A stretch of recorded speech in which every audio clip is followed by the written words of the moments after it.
Hello guys, welcome to my channel oh my dish. আজকে আপনাদের সবার জন্য নিয়ে এসেছি সেরা স্ট্রিট ফুড চটপটি রান্নার রেসিপি। আমাদের বিকাল সন্ধ্যার আড্ডায় যখন প্লেটে থাকে চটপটি, তখন আড্ডাটা জমে ওঠে বেশ ভালোই। স্কুল কলেজের সামনে ফুটপাতে বিক্রি করা চটপটির সাথেও কত যে স্মৃতি মিশে আছে সবার। তাই দেরি না করে চলুন শুরু করে ফেলি মজাদার স্ট্রিট ফুড চটপটি রান্নার রেসিপি। চটপটি রান্নার ৬-৭ ঘন্টা আগেই বুটগুলোকে পানিতে ভিজিয়ে রাখতে হবে। তারপর একে একে তেজপাতা, দারচিনি, লবণ দিয়ে দিলাম। এরপর হলুদ গুঁড়ো, ধনিয়া গুঁড়ো, সাথে লাল মরিচ গুঁড়ো দিয়ে দিলাম।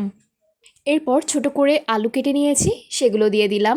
কোচানো পেঁয়াজ দিয়ে দিলাম। এরপর সয়াবিন তেল দিয়ে দিলাম।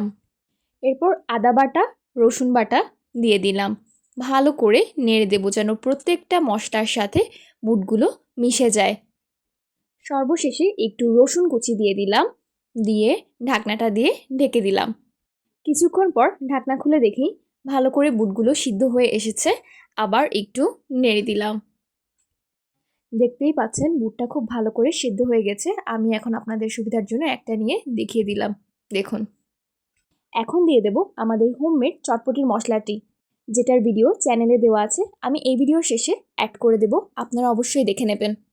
আপনারাও এই চটপটির মশলাটি ব্যবহার করে চটপটি তৈরি করে দেখবেন, একদম দোকানের মতো হয়েছে। এবার ঢাকনা দিয়ে ঢেকে দিলাম। কড়াইয়ে তেল দিয়ে তাতে পেঁয়াজ দিয়ে দিলাম। বেরেস্তার জন্য পেঁয়াজগুলোকে ভালো করে ভেজে নেব। চটপটির উপর সামান্য একটু বেরেস্তা দিয়ে দিলেই চটপটির ব্যাপারটা একটা অন্য লেভেলেই চলে যায়। আর দেখুন কি সুন্দর গোল্ডেন ব্রাউন কালার হয়ে গেছে আমার পেঁয়াজ বেরেস্তাগুলো। এর মাঝে চটপটির ঢাকনা খুলে দেখি চটপটিও প্রায় রেডি। এখন আমরা বেরেস্তা করা পেঁয়াজগুলো দিয়ে দিলাম। এরপর চটপটিটার সাথে বেরেস্তাগুলোকে ভালো করে মিশিয়ে নেড়ে দিলাম। আর এভাবেই আমার চটপটি রান্না শেষ। দেখলেন তো কি সহজেই তৈরি করে ফেললাম ঘরোয়া স্টাইলে বানানো এক বাটি চটপটি। আমি তো ফুচকা, সালাদ আর টক দিয়ে আমার চটপটির বাইটি পরিবেশন করে নিয়েছি।